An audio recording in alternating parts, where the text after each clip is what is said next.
Assalamu alaikum. This is Dr. Simran, practicing as a general dentist in Naseem Medical Center, Al Rayyan branch. Today, I would like to emphasize on the correlation between diabetes and oral health.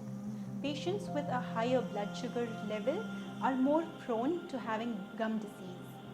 Gum disease can be seen as swollen gums, bleeding from the gums, accompanied with some bad breath.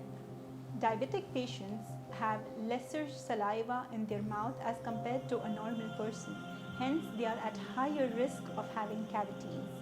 Some small tips that they need to remember is brush their teeth daily, floss daily to remove any bacteria between the teeth, oral health checkups regularly and visiting their dentists, get professional deep cleaning done regularly, treating the cavities at an early stage.